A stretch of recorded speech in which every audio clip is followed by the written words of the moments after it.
Welcome, Awesome. everybody. We're really glad to have you here. And I'm the host track, Steve Hughes, with the Working Families Party. I work on the Radical Education team. And I'm here mainly to support my colleague and comrade, Lexi Coburn, who is going to be presenting to you today. And just a few words about Lexi. We've only been working together for a short amount of time, but I think she's great.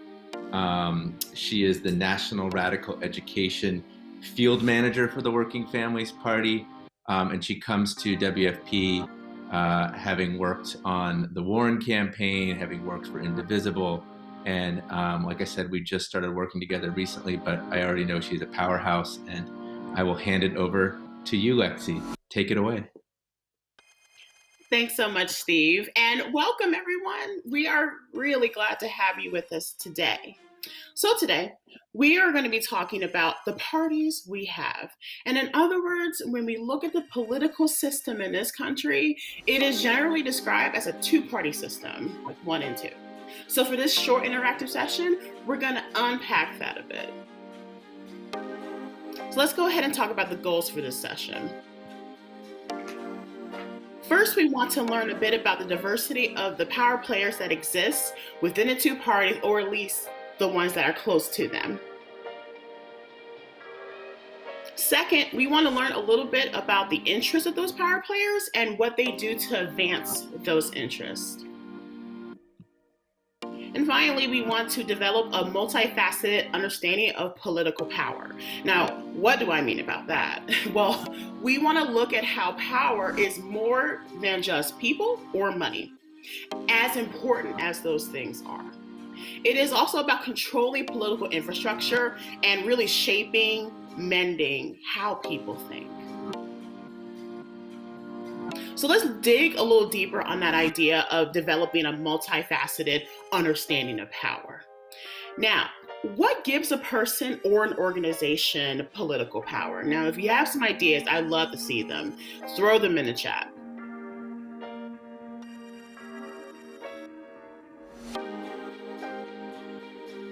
So obviously the first thing that gives someone political power is the ability to win votes or to deliver them for someone else, right?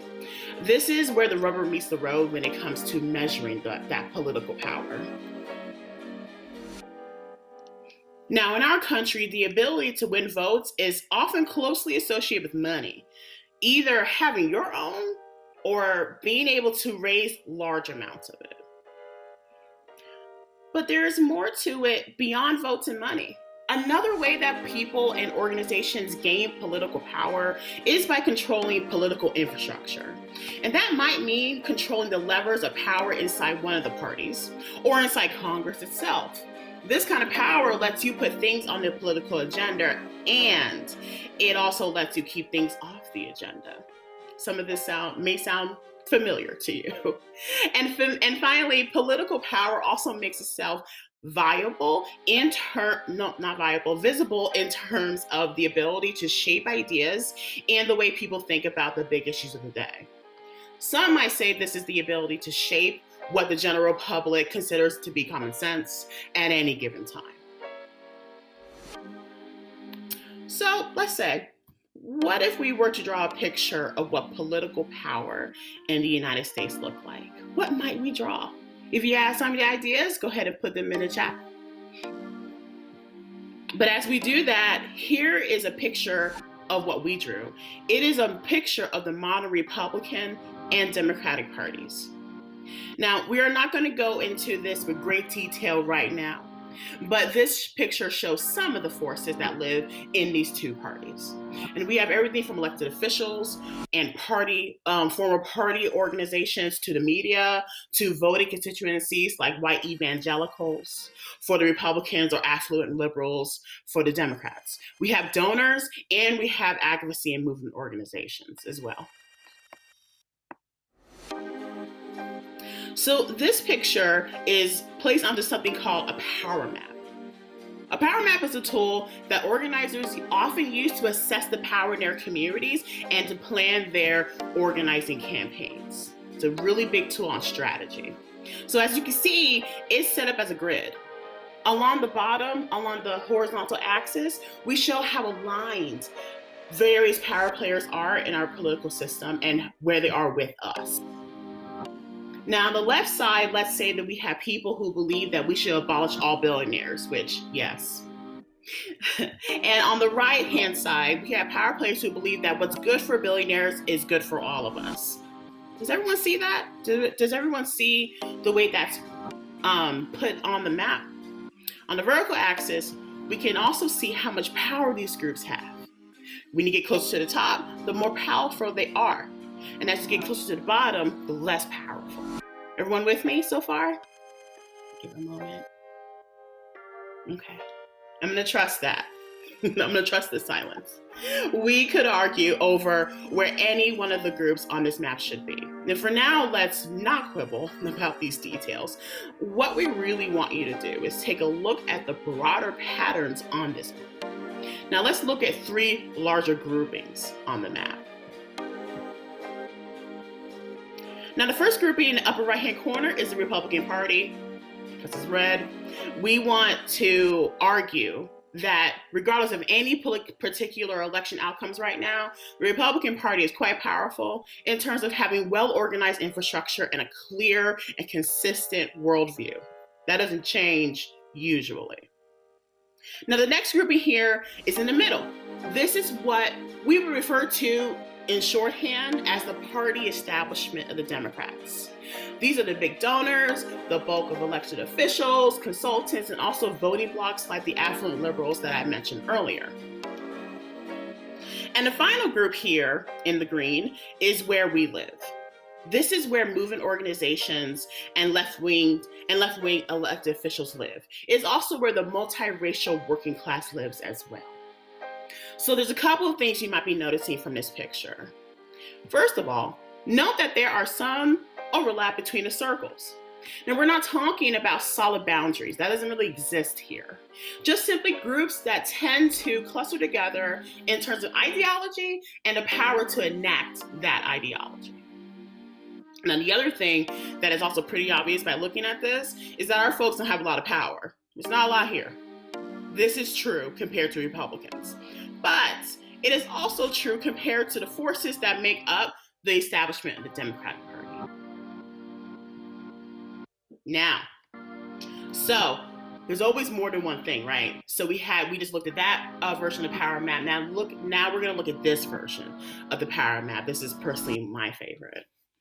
We want to get more concrete with all this. We're going to make our own effort to place onto this map several real life power players.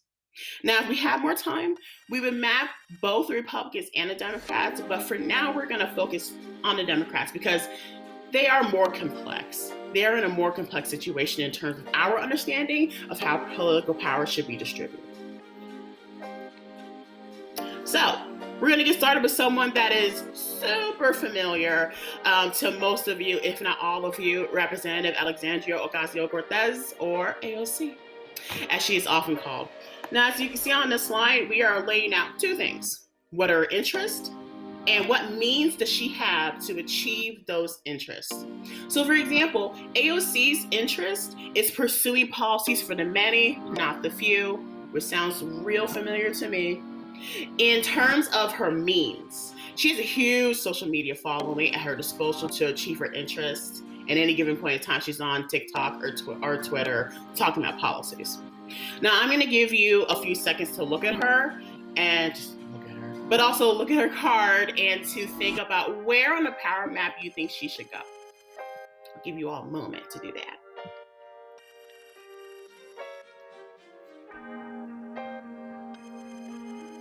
All right, so now we're back here at our power map. Now we're going to try a little bit of an experiment. Let's hope it works. We're going to work together to place AOC on our power map. You, the participants, need to weigh in here. The way this is going to work is that you're going to use the chat and you're going to have the option of upvoting or downvoting AOC so that we can show how powerful our group thinks she is. And then you're going to have a chance to vote her for the left or the right on the map. Now, once again, we're going to do all this in the chat. So if you think she should go up in terms of upvoting, write up in the chat. And if you think that she should go down, write down.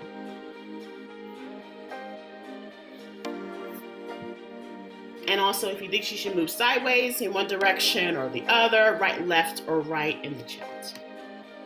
So we're doing this because we want to get a sense of where you all think she should be, and then we are going to reveal where we place her on the map based on where our other groups have typically placed her in this exercise. Everybody with me?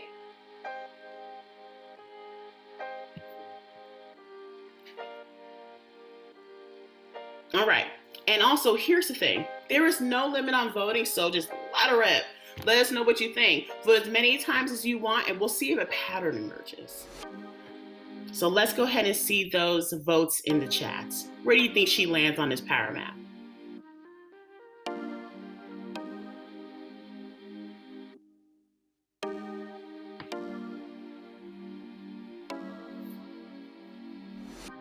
Now, just for the sake of time, what I'm going to do is that I'm going to go ahead and put AOC on the power map. Now, this is based on where other people have tended to put her on when we have run this exercise before. So see if it matches where you think she should go. Now, also, if this makes sense to you, I definitely want to hear about that. Or if you don't think that she's not that high or she's not that low, tell us that too. We really want to make sure that we are getting a good consensus on where we think her power lies. Okay. All right. Yeah. So as you can see, she's pretty high, but also pretty to the left too. So she has a considerable amount of power. And for a sophomore, I don't know if we would call her a sophomore or a freshman, but as a relatively new member of Congress, that's pretty great. All right, so let's go ahead and move on to another person to put on our power map. Someone else that we were able to recognize. Oh, it's Nancy. Nancy from California. All right, so let's go ahead and figure out where Nancy would land on the power map. Let's see some answers in the chat. Is she particularly high? Does she not have that much power? Does she lean more to the left?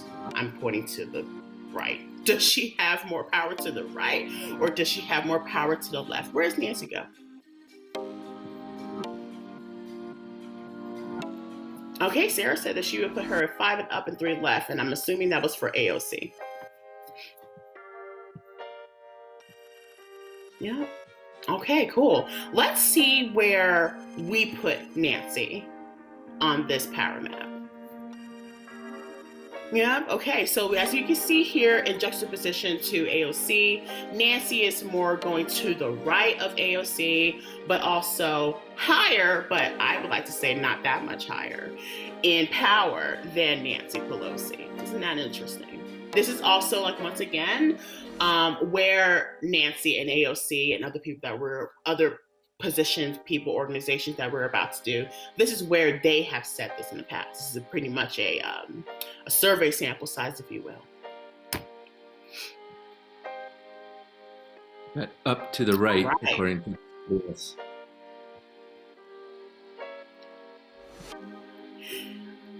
Okay, let's go to our next organization. This is the SEIU. This is the Service and Employees International Union, so very prominent union in the United States. Where do you think that, where would you all put SEIU on this power map?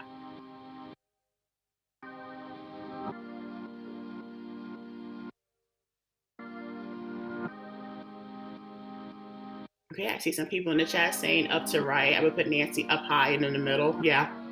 And that's pretty much where she was too. So great observation there. And I'll give you all a few seconds to catch up with SEIU.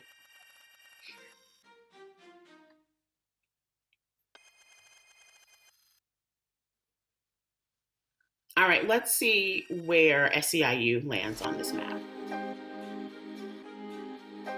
All right, yeah, so SEIU falls lower on this power spectrum, but also toward the left as well. Not as left as AOC, which honestly tracks.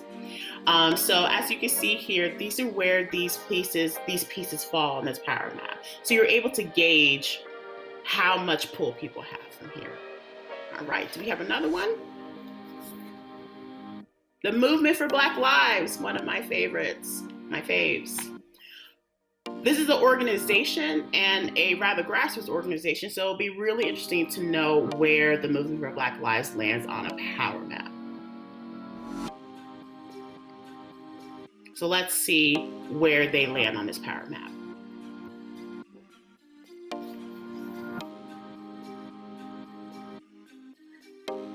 Okay, as you can see here, Move for Black Lives is right around in the same general area as SEIU.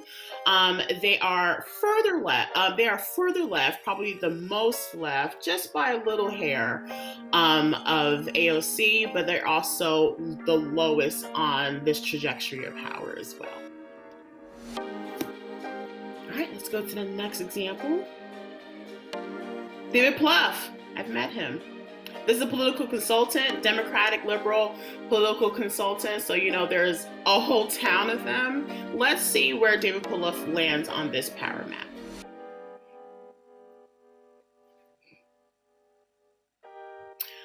Tracks. David Plouffe lands almost squarely in the middle. Almost squarely in the middle. And this is a little bit of a, not really a unicorn, but definitely someone who holds a lot of institutional knowledge, holds a good amount of institutional power, but is also pretty middle of the road in terms of power and in terms of ideology. These are the people that typically are just stalwarts in the party. They're just there and they're guarded after, but also sought after as well. Okay, all right. And thank you for the participation in the chat. This is also really good. All right, CAP, Center for American Progress. Current president is Neera Tanden. This is also a liberal think tank and an advocacy organization. So let's see where CAP lands on this power map.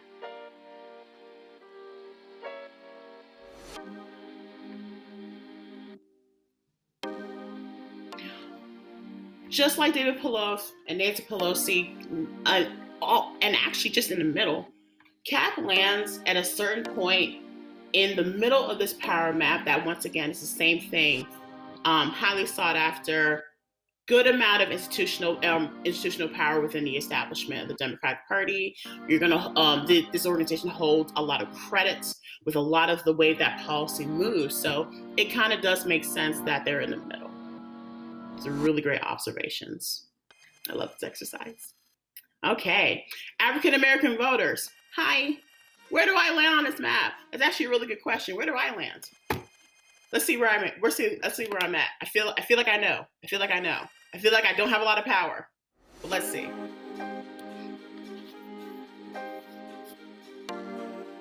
Yup. Yes, I and other African American voters, as you can see, we are super left. Actually, the most left here so far. But look at where we are in terms of power. Aligned to us is right, but the power, we're down here. And that's a bit of a problem. Aren't we African Americans told in the Democratic Party that we're the backbone of the party, largest voting bloc, largest constituency? But look at where our power lies. This is very real. All right, do we have another one? Oh yes, highly educated voters.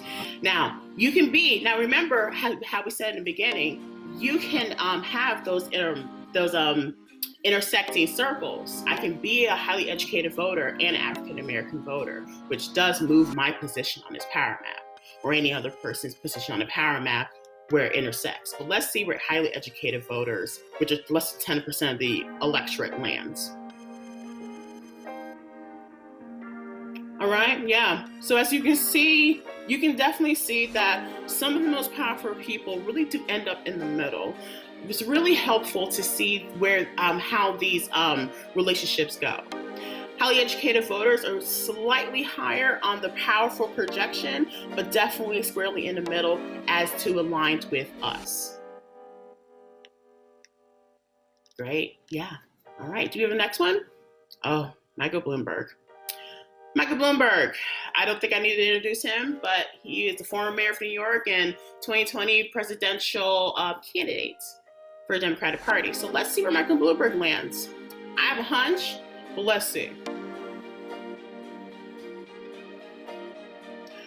Michael Bloomberg is on his own island of rich, powerful, and just not that aligned with us. And I feel like we knew this, right? But it does really get you to think when you see it on a graph like this. When you see it on a map, he's on his island. That's like Seychelles. I'm not good at geography, but this is an island, and this makes sense in the way that he interacts with the rest of the party. You can also see and make a relationship between where African American voters sit and where Michael Bloomberg sits on his power map. You see that they are worlds apart. So as we keep looking, this is not the full presentation, but as you all keep thinking about the differences between the Democratic and Republican Party, and even the differences between factions of the Democratic Party within it, I will hope that you remember this power map. Okay, I think that was the last one. Oh no, MSNBC. Sorry. Yes, so MSNBC, there's a Democratic left-leaning cable news network. I used to be a avid watcher of Rachel Maddow and Keith Olbermann and all of them. Where are they fly on this power map? Because this, MSNBC does represent media, so it's helpful to see where media lands on a power analysis. Oh, right in the middle. As you can see, once again, if you ask a lot of these highly educated voters, these people who love Cap and Nancy Pelosi and David Palouf, they would probably also tell you that they watch MSNBC on a daily basis, and that's totally fine. See how things align with where we want to be. See how people align where things are in terms of power analysis. This is where we are as a country. All right, so thank you all so much for working with me to build our power map. And like I said, for time reasons, we only chose to focus on the Democrats in this exercise, but we can also do a similar process for the Republican Party that's even more illuminating. Let's go ahead and return to this slide that we started with, our generic power map. Now, when we look at this, we see how power is distributed.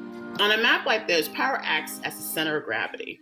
And it pulls objects towards us, creates clusters. And if you look at the clusters, what do you notice? And I can tell you what I noticed. I noticed that we are sharing the Democratic Party with some powerful forces that are not that aligned with us. And at the Working Families Party, we like to say that we are renting a room in the Democratic Party, but we definitely don't own the house. This is not our house. We only rent here. Our task is to build a political home all for our own. A political home for the multiracial working class, a political home for the many, not the few. All right, so we have some real important business to attend to. The Working Families Party is investing in our election work in communities that normally get cut off from the electoral map. We're investing in the South where I live, North Carolina. We are investing in building power in local races all over the country. We are invested in creating real change in people's communities, and we are also investing in building a political home that we can call our own. So, taking the long view, we know that we need to invest in turning our movement demands into electoral common sense. We need to ensure that our demands to defund the police and become an irresistible force at the ballot box. We have not overcome all resistance to the Green New Deal or capping CEO salaries, and this is the organizing work ahead of us. And it's not always going to be fought on the presidential stage. Our work is to win 1,000 battles all at once, all over the country. So, that being said, are you down with me to join this work? We envision a political party that is 100% pushed by our social movements and funded by our base so that we are free to show up for our communities without anyone telling us what we can't do. And the truth is that well-connected millionaires and billionaires who are on that same island with Michael Bloomberg, they're experts at taking care of themselves. But working class people are experts at taking care of one another, and that's why we're one for the many, not the few. Working class people, we know how to pull together, and throughout this pandemic, we've shared our extra food and supplies with neighbors and chipped in funds to take care of each other. That's what we do. So today I am inviting you to join me at the Working Families Party as a member. Now, if you're down to join me, you're just like, yeah, I'm learning some stuff. This is really interesting. I want to know more. I want to do more. I love to fund the police. I want to do that. Join us. Join me. So I'm going to ask you right now to go to wfpus.org/Lexi. That's me. Now, again, that is wfpus.org/LEXI. Now, what is a meaningful contribution for you today? Meaningful financial contribution for you today? And even better, what's a meaningful contribution that you can give monthly? What can you throw down to power our movement to face the challenges ahead of us for the long haul? Are you able to contribute 20 or 50 or even $100 a month to us today? No matter what your financial contribution size is, there's room for you in this movement to show up with all that you are and all that you have to share. We see you and we appreciate you and we got you. Again, join me in building the WFP, the Working Families Party, into the party of our dreams by going to wfpus.org/Lexi. Thank you all so much for spending time with me today and have a great one. Bye, y'all.